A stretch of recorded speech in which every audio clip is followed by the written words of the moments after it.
No, Yes, already. there There we go. we go. Yeah, good job.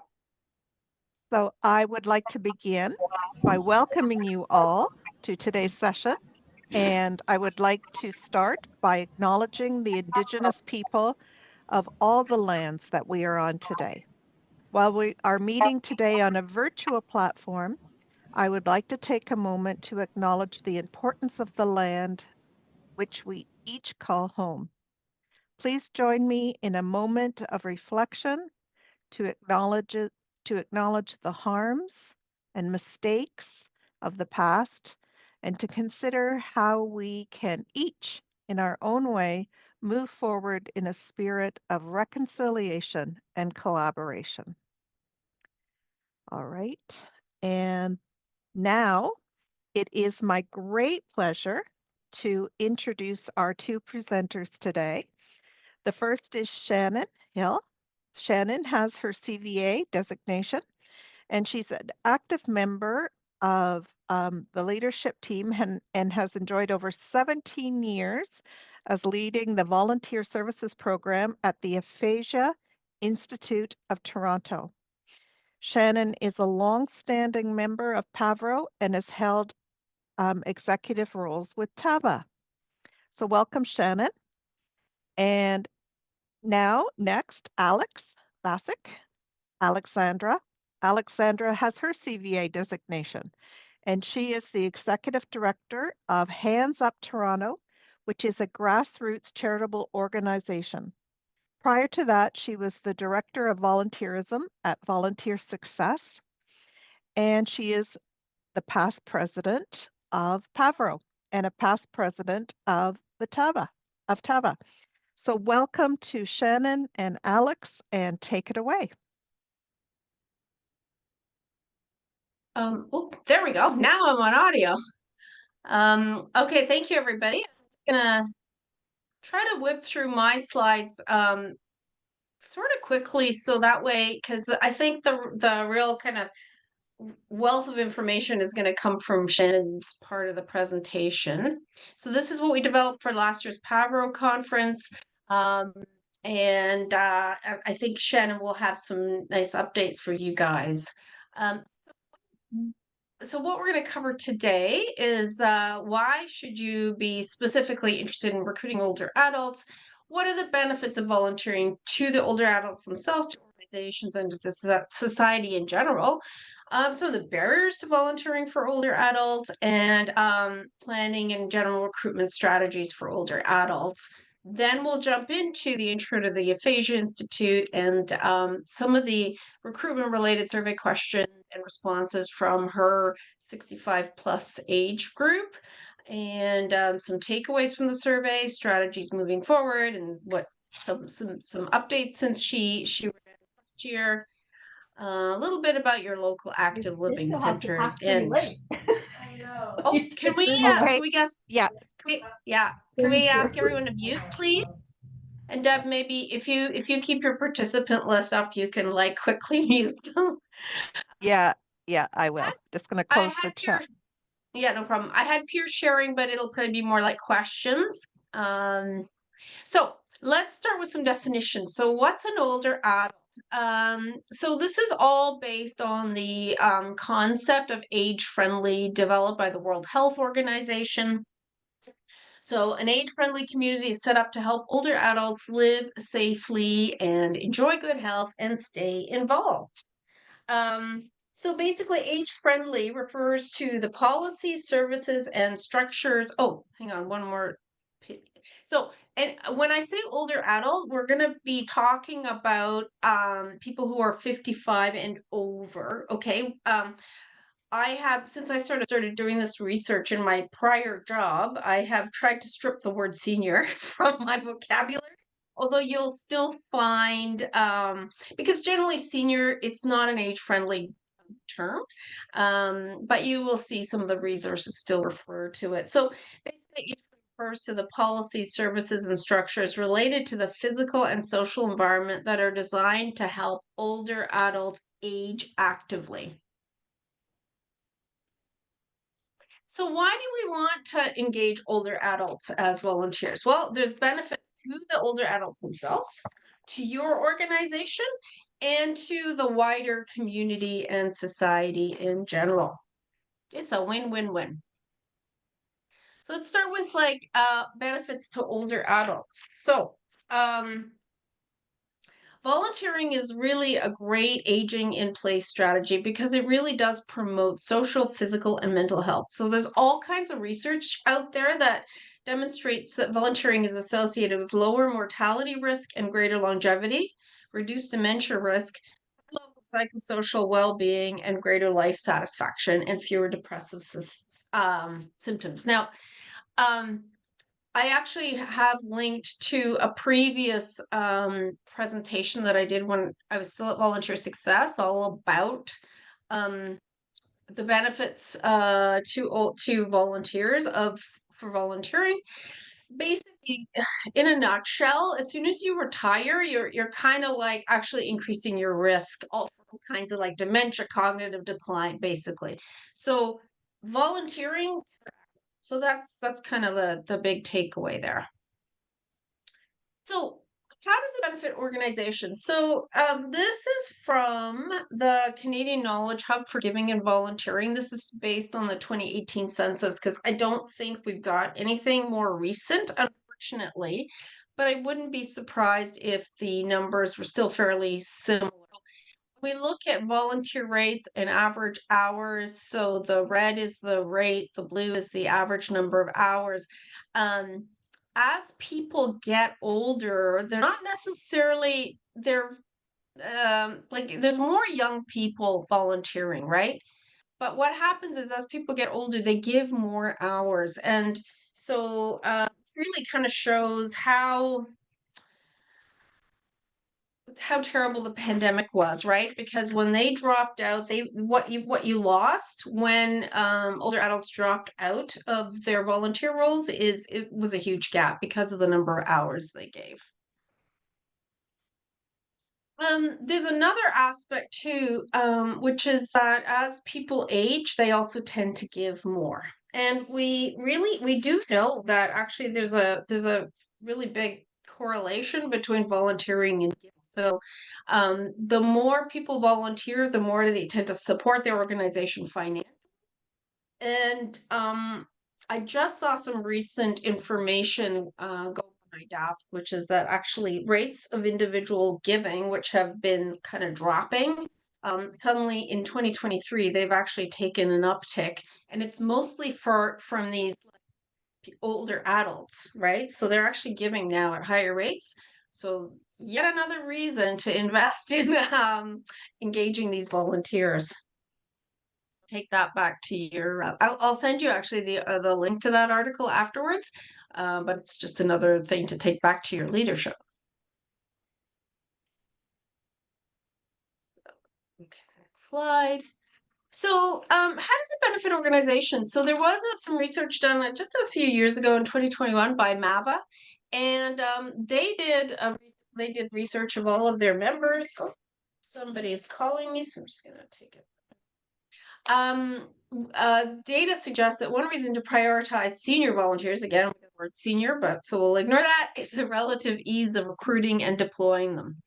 So um, generally, like the numbers are really high, like 89% report this age group be reliable, willing to work on a regular schedule, willing to do what's needed, willing to volunteer more hours per week than their younger volunteers, and a little bit easier to retain than their younger parts.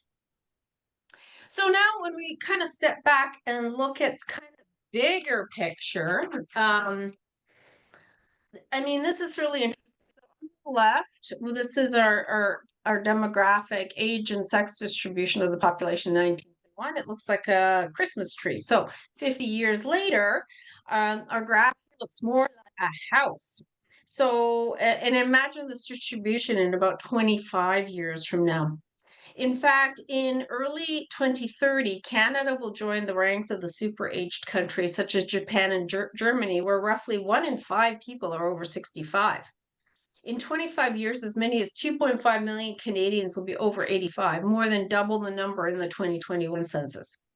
So these numbers really underscore the importance of healthy and independent aging, and volunteering is one way we can do that. So when you are recruiting older volunteers, you're not just benefiting your organization, you're actually benefiting the wider society as a whole, because you're helping people stay active and engaged and connected. There are some barriers. There's some, practical and structural barriers that you guys are probably more than well aware of. Understanding what volunteering is, like, that's when we're dealing with newcomer populations. That's certainly a barrier. There may be language barriers. Maybe financial issues. Like, if people are sort of facing financial pressures, they may delay retirement. They have a little bit less time to volunteer. Generally speaking, we know that the more affluent, older people are the ones who tend to volunteer. So it's good to think about some of these cost issues.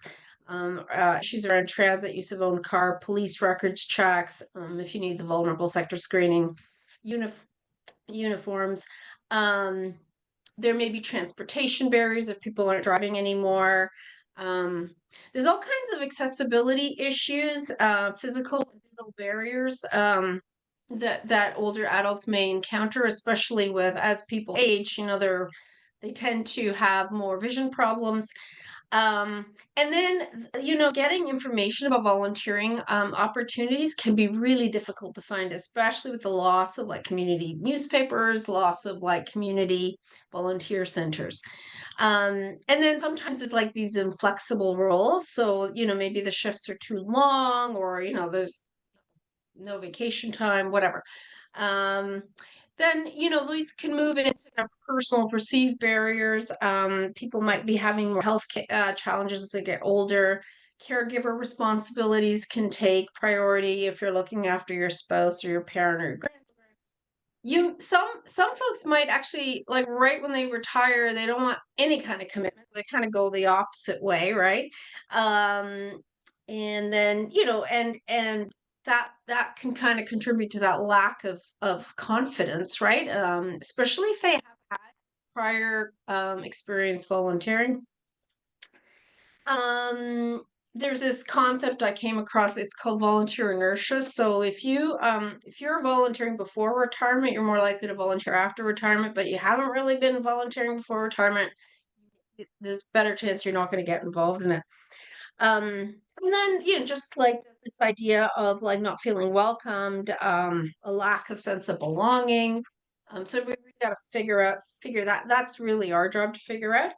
Um, and and then there's social isolation. So really, like, when people get socially isolated, it's very hard to get them out of the house. Um, I mean, really, volunteering is kind of like a way of combating social isolation, and because social isolation really is a killer. So, before you start recruiting, you really want to think about kind of like the barriers as part of your planning process. So you certainly want to involve the older adult volunteers themselves. You really want to look at the digital barriers, and figure out how you can connect older volunteer seekers to online resources, especially your local libraries tend to be the kind of leaders in digital literacy training. You want to help them as much as you can with online applications and scheduling.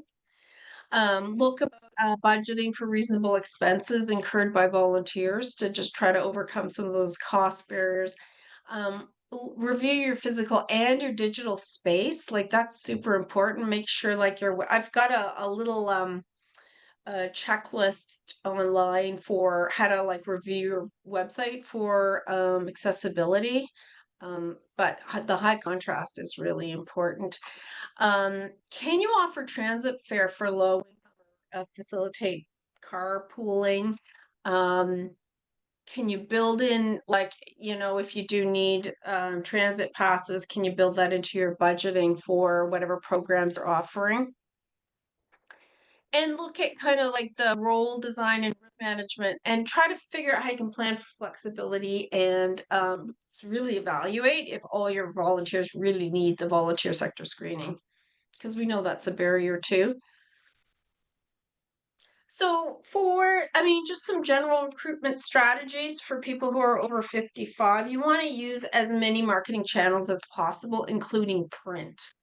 You might consider offering referral incentives for word of mouth referrals. You might, employers do this, right? A gift or draw recognition for people who refer to you. Make it easy for current volunteers to refer and promote your opportunities. And think about hosting open houses or info sessions and invite existing volunteers to share experience, and this can be virtual. So in terms of like just looking at your volunteer webpage, which is like a really key asset for you, right? You need to be able, anyone who's visiting your volunteer webpage, what you want is for those folks to convert to being volunteers. So, it has to be clear what the next step is. Ideally, like just sign up to get more information or sign up for an info session, maybe not necessarily the volunteer form right away, right? But whatever the next step in your kind of volunteer pipeline is. So you want the volunteer webpage easy to find from your page. It really needs to pop out. And try to find some testimonials from older adult volunteers that emphasize the impact on the missions and on themselves, and ensure your website and any promotional materials have images of older adult volunteers. Make sure you have an email address and hopefully a phone number if possible on your webpage if folks have any questions. And if you have an FAQ page, especially that can address some of the sort of barriers we talked about, even better, right? So just give people as much information as you can, and then promote the fact that volunteering is a healthy aging strategy. So that's it for me. I'm going to turn it over to Shannon now, and Shannon, just let me know when you're ready for a slide change. All right. Hi there, everybody. So I just want to make sure I give the caveat that I'm not presenting this as an expert by any way. I'm interested in asking the question and pursuing the challenge, which is I have been finding it extremely hard to recruit the 65 plus age demographic in my volunteer program now. Noticing probably for the past 6 or 7 years that number of new volunteer applicants has gone down. And this was kind of the perfect opportunity last year when I contacted Alex to say, I'm interested in pursuing this. What do you think we can do? And lo and behold, of course, she had all the right resources. So next slide. Just a little bit of context for you to make sure you know my perspective at the Aphasia Institute. Aphasia? Anybody know? Well, never mind. Many of you are off screen, off camera. It's okay. Aphasia is a language problem. You may have heard of it if you have a friend or a family member, or you've known someone who's had a stroke. It can typically occur after a stroke or an injury to the brain. And aphasia, just to highlight that aphasia is a problem with language. It's not a cognition problem, though it can involve difficulty understanding the speech of others, as well as speaking, reading, and writing. And our real ground rule or principle in terms of educating people about aphasia is that you understand that someone with aphasia knows what they want to say. They just can't get it out. So they know more than what they can say. Okay, yep, next slide. So at the Aphasia Institute, we offer a variety of programs and services that are not therapy-based. Our programs are all about life participation. And so our goal, actually, primarily is conversation. It's a very social place, and our volunteers are recruited to run our programs because our founder believed that years ago, over 45 years, as a matter of fact, our founder wanted to operate on the philosophy of peer and more organic life participation, what is called the life participation approach to aphasia nowadays. And of course, we're focusing on conversations. Our volunteers are delivering the service rather than speech language pathologists, though we have several on staff as well as other disciplines. We utilize volunteers in a variety of programs, which you see listed there. So we have some specific expertise that we require in terms of Toastmasters or book group, or painting and arts and crafts. We've had theater and music programs. And of course, our conversation groups, which are kind of the bread and butter, or the heart of what we do. Our volunteers tell us that they love this variety of programs because they can get engaged in a variety of ways, and it gives them different experience working with people with aphasia. Next slide.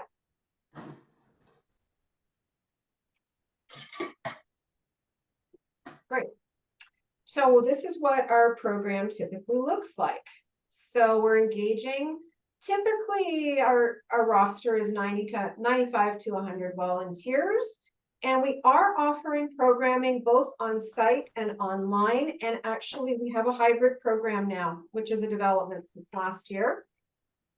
And because of the essential role that our volunteers play in supporting our volunteers, we have a pretty high and probably atypical commitment of 3 hours, 2 to 3 hours per week. It's 2 hours if it's online and 3 hours if it's on site.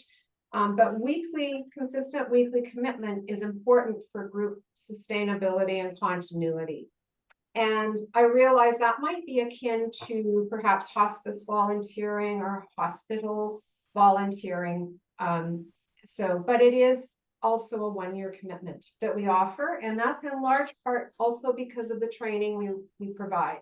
The training is specific to working with people with aphasia. It's called Supported Conversation for Adults with Aphasia. It's an online training, which we also offer as a fee-for-service training professionally. Our volunteer role typically consists of 3 components each week, whether you're volunteering online or on site. Volunteers receive coaching and education from our staff speech language pathologists. They deliver a program, which is typically an hour to an hour and 15 minutes, and then they debrief. So they come back to connect with the staff. Usually myself and one of the speech language pathologists is facilitating this program debrief. And volunteers reflect on their experience in their program, discuss the clients that they were working with, any communication breakdowns.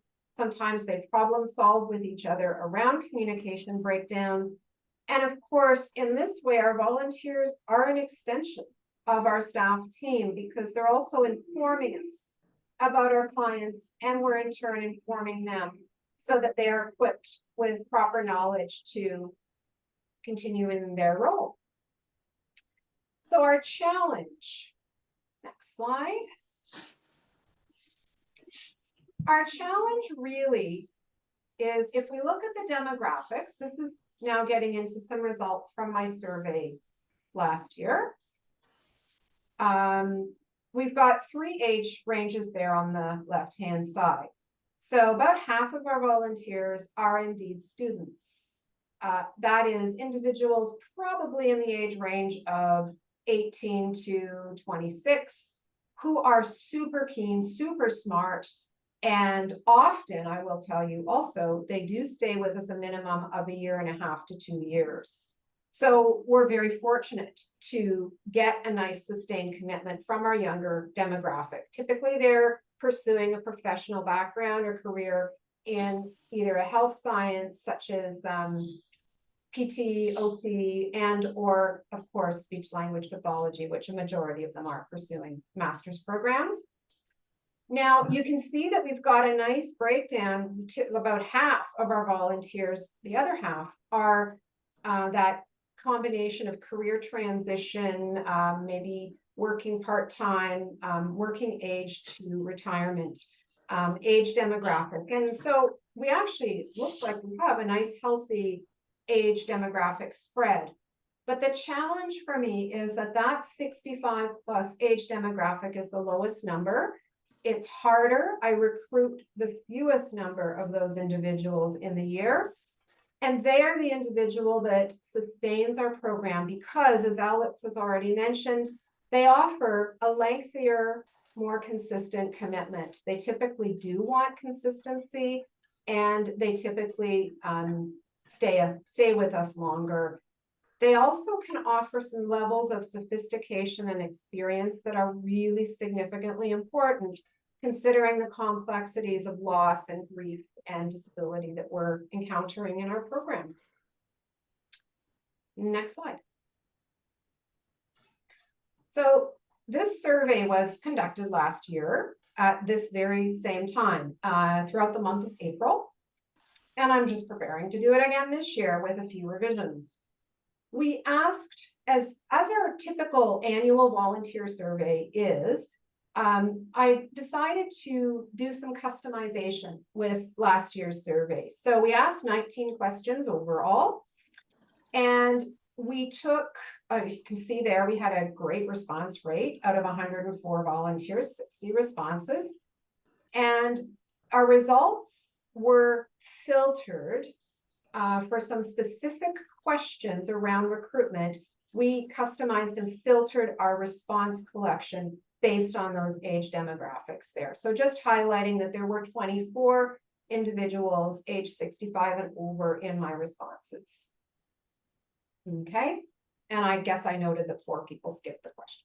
Okay, here's the questions that we were specifically looking at with respect to recruitment. So what motivates you to volunteer at the Aphasia Institute? What advice would you give to leaders of volunteers whose goal is to recruit more volunteers like you? Share any perspective on current barriers, which nice reflection back on Alex's data from earlier. So barriers that we were anticipating included full-time employment, travel, physical health, caregiving responsibilities, I can tell you, came in, as you'll see, online application process. How did you find out about your current volunteer opportunity with us? If you were looking for another volunteer opportunity, which I'm not encouraging you to, but where would you look? And do you volunteer anywhere else? And I asked them to tell us where, just again, for some interest and perspective. Okay, slide. So now we're getting into some of our responses. So I'm going to show you mostly the responses to questions from my 65 plus age demographic. So looking at the motivation to volunteer, I just love this. This tells us so much. This is such an important question. I will be keeping it in this year, and I'm still doing the age filtration. So the number one reason there, of course, is enjoying seeing our clients improve and gain confidence in their communication ability.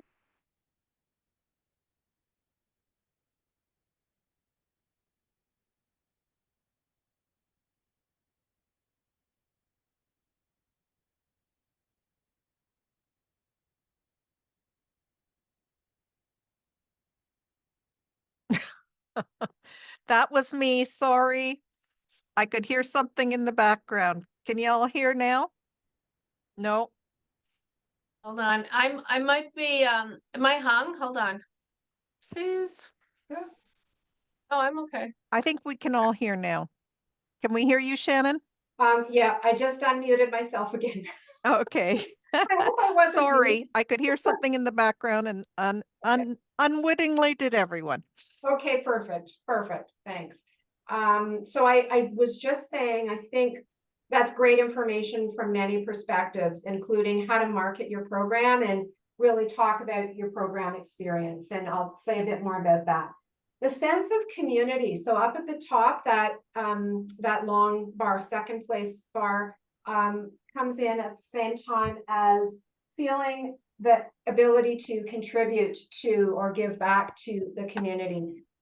So really validating what we already suspected from Alex's research, that this particular age demographic really values social connection and making friends and making feeling like they belong to a community is really, really important. Okay, next question.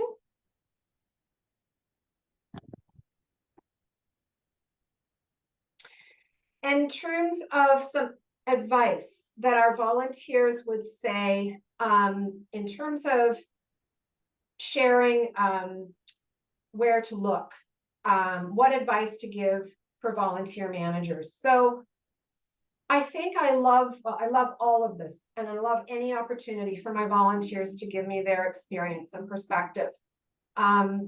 They really feel that I need to be reaching out to professional associations that might be connected to us or interested, highlighting how the Aphasia Institute is different from other programs.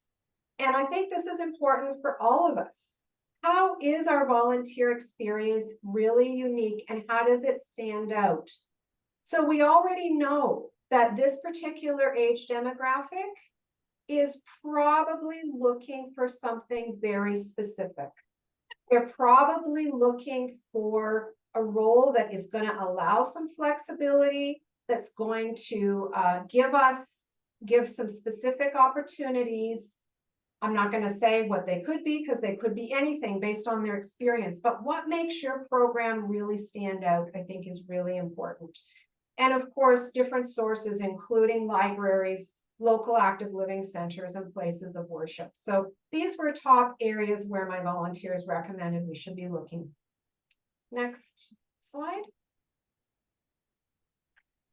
So in terms of barriers, again, my volunteers' number one recurring answer was caregiving. And this could be caring for grandchildren. This could be caring for a spouse or an individual in the family with special fragile health needs. Of course, we know many other health-related challenges are sometimes intertwined with caregiving. What I think is kind of unique, and I'm pleased that this came out, is the fear of the unknown. Again, so okay. What is your role? What is it you're looking for? And what can you offer that that fits the individual's interest? And I think the need for flexibility we've already addressed in many ways, in many age demographics, is a challenge. Oh, wanted to highlight that quote. There was a nice quote there. There you go. Thanks. Sorry, Alex.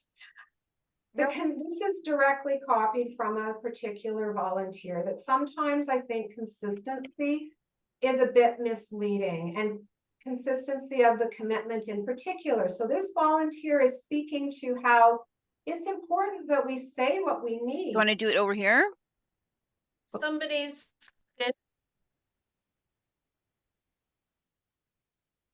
So it's important that we highlight exactly what we need in our program, but also be prepared to offer some flexibility and explain the travel opportunities, and people can go places, and the weekly commitment is not quite so stringent in terms of not being able to take vacations and be able to do other things and make other obligations in their life. So I love this. The idea of volunteering is what they love, but they fear that they may lose their freedom if they're required to make a weekly commitment. And I always find that I can soften that when I'm speaking directly to an applicant and give them a bit more clarity around that.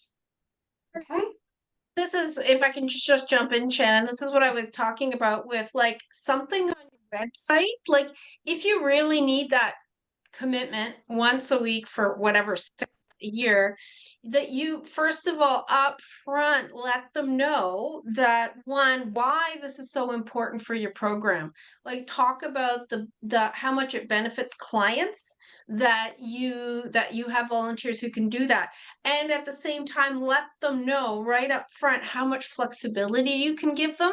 So like, you know, don't let that be a barrier, to try to address those fears up front any way that you can, so that you at least get somebody you get a foot in the door, right? So if this stuff is on your website, it just kind of helps ease that anxiety around, the newly retired commitment fears. Mhm, mhm. Okay, let Right. me go to the next slide here.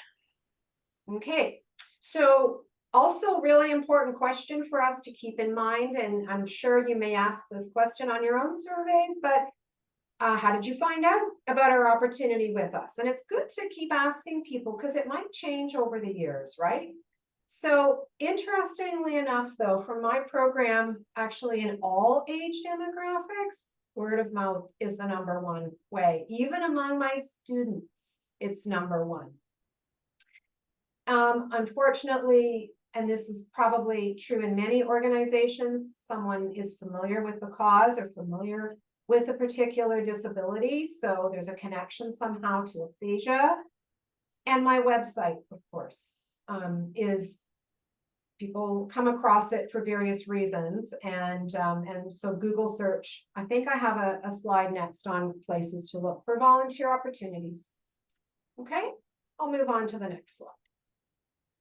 Yeah, so looking for volunteer opportunities, where would you look? And I think we already spoke about, this is really tiny, I realize. So I'll highlight a few of these. The #1 being ask friends and family. Where would you look? They wouldn't even go to the website. They're probably not going to Google anything until they've talked to people.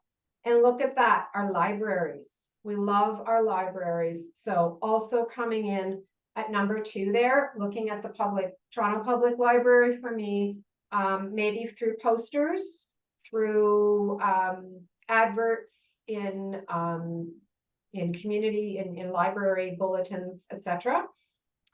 And the next one being active living centers. So community center, community health center. And I've since actually found out that I have a few volunteers in some active living centers, and man, they are places of wealth. There's just so much to do there, so much going on. And my volunteers in those community centers are well connected there. So they're my gold mine for future recruitment. And I noticed here the print newspapers still comes in with people are still reading both print and digital newspapers. So definitely not to write that off. Sometimes you can do some free advertising in community bulletins.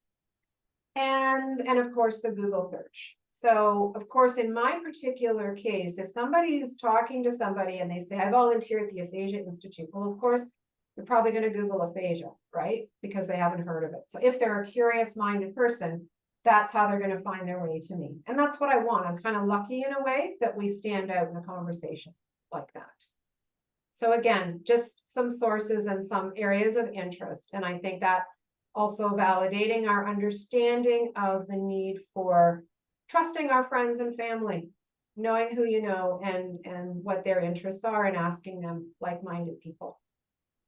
And I think this again just underscores how important it is that your volunteer webpage, because we do know that people tend to actually go to Google more than they go to volunteer center websites.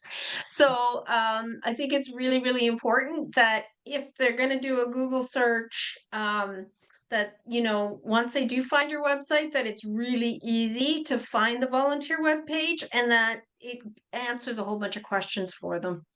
And then of course, if you can work with your comms department just to make sure that, your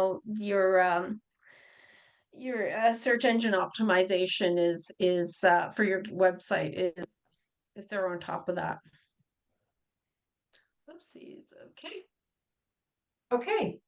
And we also asked this question for just some context, and here you're seeing the responses from all the age demographics, just because I thought it was interesting to see. We have people volunteering in a lot of different places, but there's a significant number of our student volunteers, younger age demographic, that are volunteering elsewhere. So 7 out of 19 indicated yes in terms of who answered this question. Youth centers, school boards, and so these are related professions related to their career goals. And then looking at our 65 age plus demographic, I know I have a lot of busy individuals in my program doing many different things, and a lot of interesting work around other community programs, meal programs, and of course some seasonal events or seasonal opportunities as well. So just interesting to kind of see what else people are involved in, and of course that will evolve too. Okay.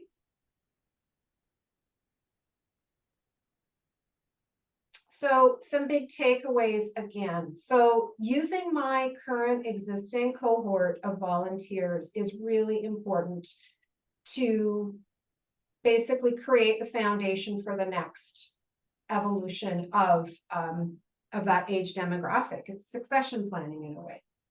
And our website review. So I just want to tell you, I guess I'm skipping ahead a little bit here, but in the past year, I've actually revamped my section of my organization's website. And I have focused specifically on why should you volunteer at the Aphasia Institute, and then how it is that we support you. So addressing that fear of the unknown, hopefully.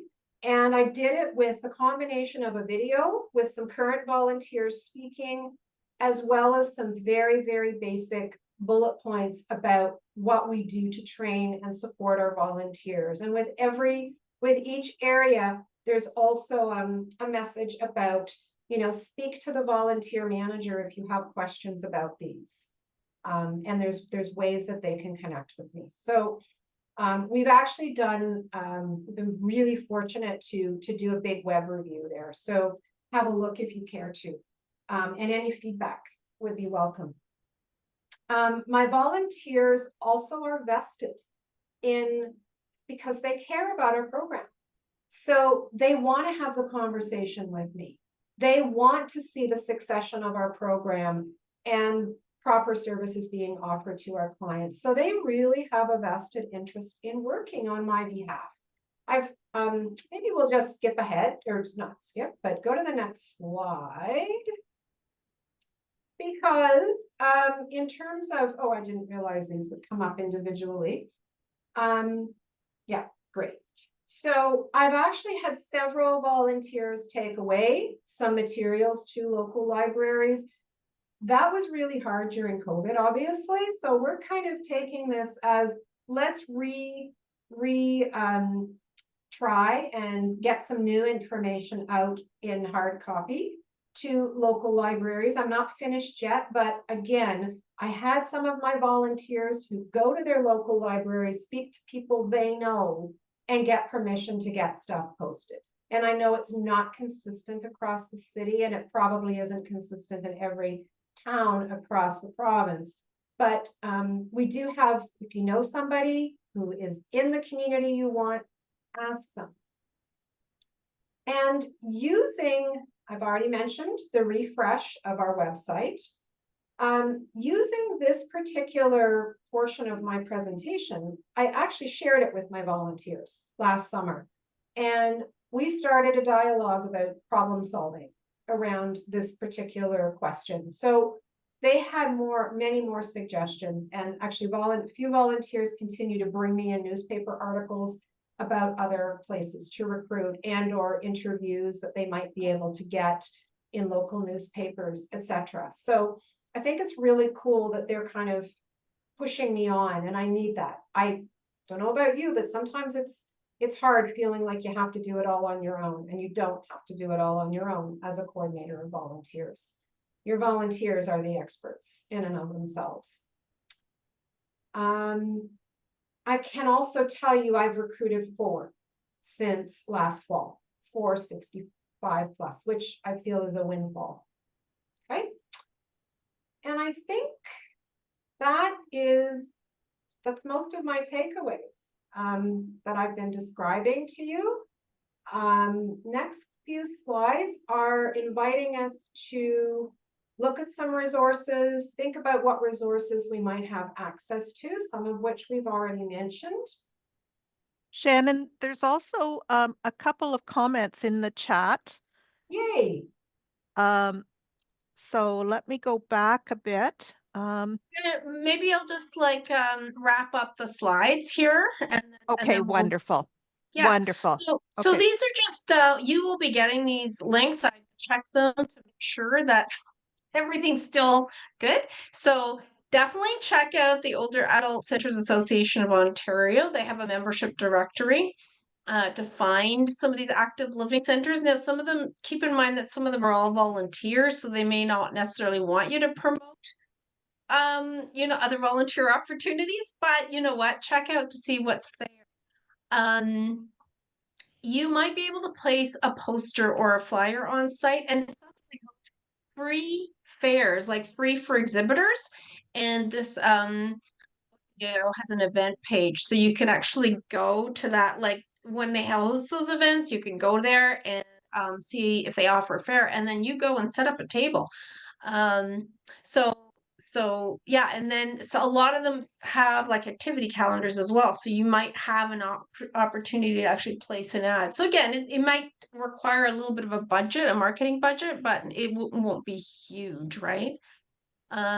Then when we were at the presentation at the conference last year, somebody mentioned the Probus clubs, and these are also like these kind of like networking groups for people who are retired or semi-retired. So you can see if you can find your local club. You can offer to do a quick presentation as part of their meetings and focus on the benefits of volunteering. And so these are the additional resources you'll get. So guidelines for age inclusive communication, strategies for the recruitment of older adult volunteers, with infographic Ontario Age Friendly Communities Outreach Program. This is an article I wrote about like what you want to do to make your web page a bit more attractive to volunteer, and the recorded presentation to sort of dig deeper into how to make your organization more age friendly. And that's it. So I'm going to stop sharing. So just seeing in the chat, absolutely. Parents were caring for many different generations. So people in their 55 to 70, definitely caring for parents.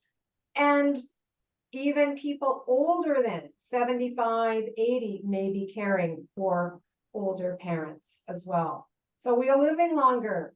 Wow. Isn't that amazing? It just to think, but it's true. I also will say too, I've had some of my volunteers saying they're caring not just for parents, but aunts and uncles. Maybe they're an only child. So there's lots of different ways that caregiving is playing into this. And of course, volunteers who are going south, traveling, travel is important, and recognizing that it actually enriches their experience because they bring great stories and great information back to the rest of us. But we do have to allow that flexibility. If I could also address the question about advertising with libraries and community centers. So like I know if you're in Toronto, for instance, and every library system across the province is different, but in Toronto there's actually like a centralized place. You email them a copy of your poster, but they send you a list, and there's like a place you can drop off, one centralized location to drop off all your posters, and then they send them to all the branches. Now there's a space limitation, like usually you want a letter size poster. At most you can go up like the ledger 11 by 17, but it's definitely worth like checking out where you are in the province. Go to your local library, just ask them about putting the posters up. So that's great. And then community centers, it really depends on the community center. Some, because I remember doing all this research when I was working for Volunteer Success, because I was trying to promote that platform. Like some of them will take your posters and some won't. But you know what? Like you have to go and find your community. But those are great places to find active older adults, for sure. Another thing came up there, Alex, on the chat from Rebecca. Can you see that? Oh, many communities in Ontario have age-friendly communities. Might So want to get in that's, touch with them, yeah. yeah, so that's right. So many communities do have these kind of age-friendly committees. So they, and that I linked to, they've been working, they got some funding as well from the ministry like a couple of years ago to start building up kind of like recruitment in the older age group, because a lot of the age friendly communities are like they're all volunteer led anyway, so they're looking for volunteers for themselves. But I think there's really a recognition that volunteering is so good for people. It's unbelievable. Like it makes such a big difference in terms of health outcomes. It's just ginormous. So I think we're all interested in making sure that older adults are involved. And if you one thing I can recommend on Netflix, I'm pretty sure you can still find it, but there's a fabulous documentary called The Blue Zones. And it's like the secrets of living to 100 or something like that. And one of the things they talk about, they looked at this research that was done in those areas of the world where people like live extraordinary long lives. And it tends to be in communities where people keep working and keep contributing to the community and are not like socially isolated. It's really inspirational. So I'd recommend watching it. There's also a comment, Shannon and Alex, from Magda. Yeah, pharmacies. Seniors hang out in pharmacies. And I will add pickleball courts. So Very good. Excellent. we cannot have this conversation and not mention pickleball. So I remember it was at an event, like a senior, like it was a older adult fair, active living fair. And this woman was like, well, I play pickleball every day, so I need an opportunity that's going to work into my pickleball schedule. yeah, but it's a place, right? Because they have to hang around to wait to play. Yeah. So there might be places to post things. It's going to Yep. totally depend on where you are, but it's definitely on my radar. I love, Shannon, is that you've really leaned into your own volunteers to help you. And that's so my new job, I work with an organization that was all volunteer. And like I'm not in there to try and figure everything out on my own. Like every time I have a question, I ask the volunteers and they're so invested, right? So your volunteers have the answers quite often. And then if they're really, really invested, they're going to help you problem solve, right? So I think what you've done, Shannon, is just amazing. There's also a comment from Sarah Murphy. I don't know if you want to mention that.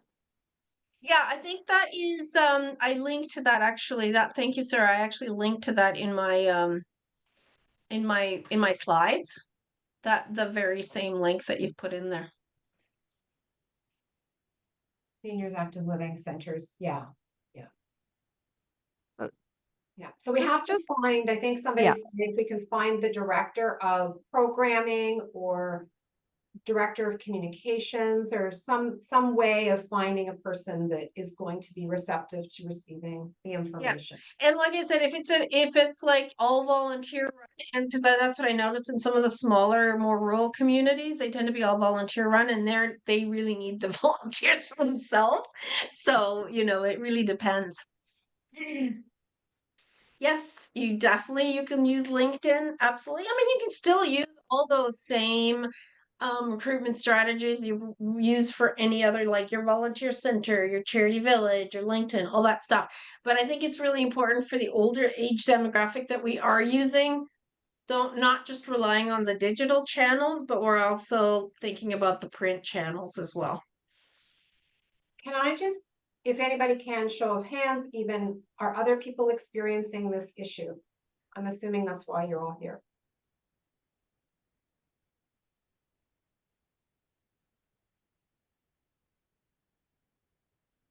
I don't think we're seeing anything. I'm not seeing anything just because of maybe not.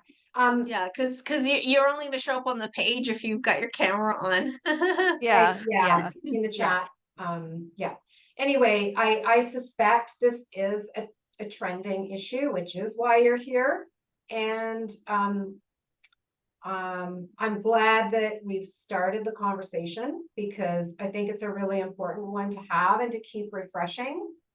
It's not just going to solve itself and that be, you know, single solution. There's lots of different ways.